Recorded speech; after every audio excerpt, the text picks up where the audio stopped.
This past week, the Botch heard around the world the hard count from the referee, which essentially gave Thea Hale the new NXT North American Championship over Blake Monroe, in which wasn't necessarily supposed to happen.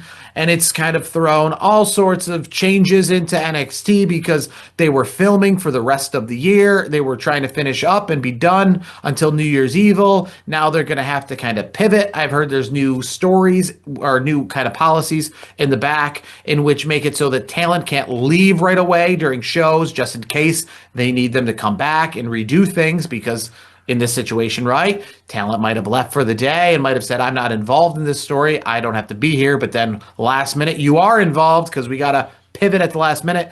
But I have no issue with this, shoot count, as they say. A lot of people were talking about how this should work. And obviously, we had that not shoot count earlier in this year in one of the SmackDown Women's Championship matches. Nia Jax. Yeah, that looked horrible. And I think that's what led to this being such a shoot count. It's part of the game, and I think it's positive. A lot of stuff had to happen, but again, that's why we watch pro wrestling, and that's what makes kind of pro wrestling the fact that there is it's like the X Games, right? It's like skateboarding and motocross. It's that level of danger, right? You don't want to see people get hurt, but at the same time, you like that level of realism. You like that level of danger. That's why you like these things. It's why you like UFC, right? So to have that level of realism in the WWE, because it's live theater and it's not regular traditional movies and television, Exactly. It's better to have it than to have a horrible 1-2 and the person didn't kick out, right?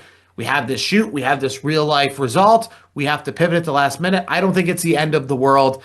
What do you make of all of this? I mean, should the referee not done a shoot count, or are you a fan of shoot counts each and every time out, no matter what the result? Yeah, I think a shoot count's got to be something that continues. I mean, let's be honest. Like when we saw that Nia Jax thing, we're like, it was like so clunky, and then she put her arm up. It's like it looked awful. So like, yeah, I agree with you.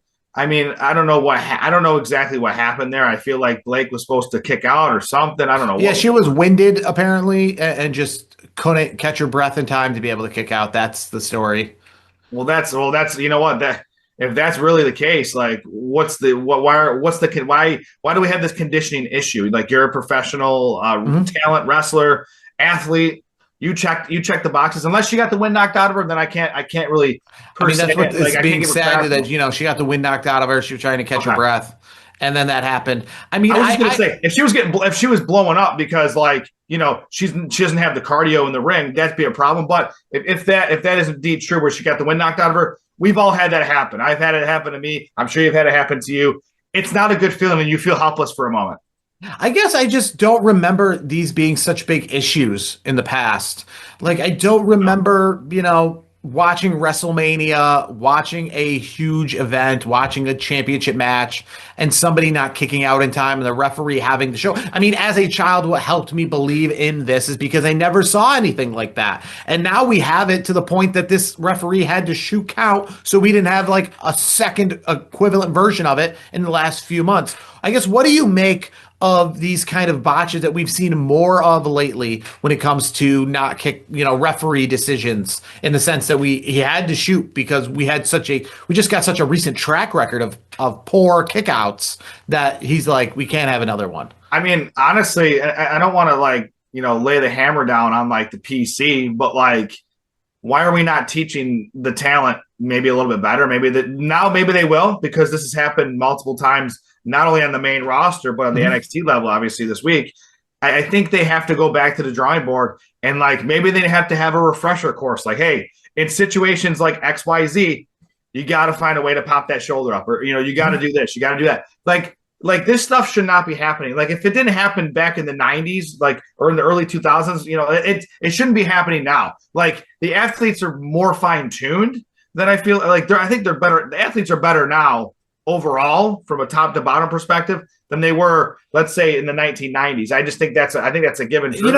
And maybe there was more shoe counts then. Maybe obviously when things happen where there was somebody legitimately knocked out or such, we just never knew about it. Obviously, like the world of WrestleMania and things like that, it just never happened. I guess they were professional there and made sure to really be on their game for big events like that. But maybe on a SmackDown or a Raw, we just never noticed because if The Rock, got the pin on Triple H in a main event match where the title wasn't on the line, maybe that's just the case, and we never knew, we were never the wiser because the referee wasn't really trying to go out of their way to, be the story, like they kind of do now a little bit. Like I always thought there were signals too, like signals that maybe almost like a subtle tap by the ref to like, hey, don't like tap the shoulder, like, hey, make sure you put your shoulder up or something.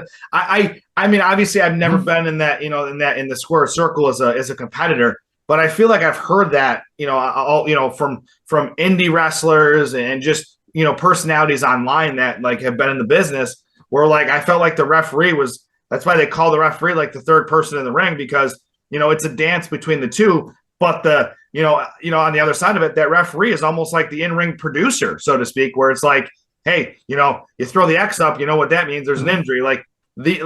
I felt like the referee should also have some sort of blame as well. Like I'm okay with the shoot count, but maybe there was a botch on that person's perspective where maybe also like, hey, maybe you got to tap Blake or Thea and say, hey, this is what needs to happen. Like, like it has to be signals, like in baseball, where like, you tell the guy to go steal base. You're not giving the other team like, oh, hey. You could also say, with Thea Hale a little bit, her move was kind of clunky. She kind of fell on Blake Monroe. It was kind of one of those situations. Maybe that close to knock the wind out of her. Where maybe she could have realized that the move was done kind of clunky. So instead of going for the pin, maybe kind of do it again. Right? Maybe be like, okay, it's kind of clunky. I got you kind of tied up where you can't stick your hand up because I fell on you and then I fell on you again to go for the pin. So maybe I should get up, you know what I mean? And be like, let's start, let me do the move again. Thea's relatively new to the business.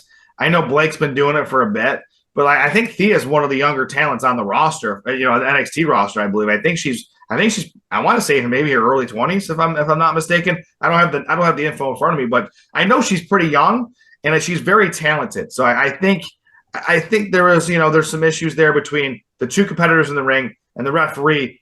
There should be more of a communication, and it doesn't have to be like obvious. Like there's got to be signals. Like there has to be, and I feel like there is. I feel like I've heard that before where there has been signals, but it's one of those things where I think all three parties botched it. What I hate the most out of this, though, is the fact that we know it's a botch when somebody won the match, right?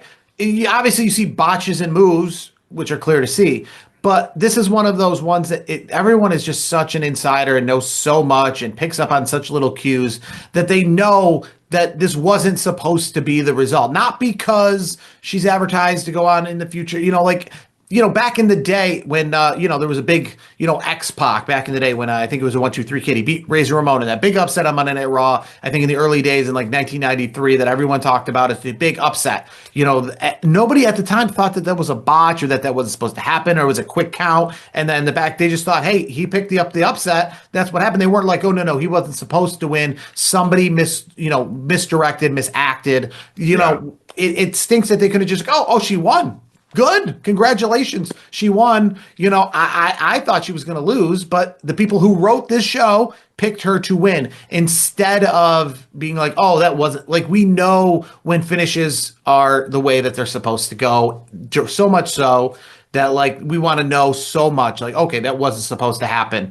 It'd be fine if we hear this from Bruce Pritchard in a podcast in 15 years, but to know like right after the show's over, right after the finish happens, that wasn't supposed to happen. You know what I mean? Like that's the kind of thing. I liked it a little bit after The Undertaker lost, where a lot of people were questioning if that was supposed to happen because they were stunned by the result. But they weren't like, no, that wasn't supposed to happen.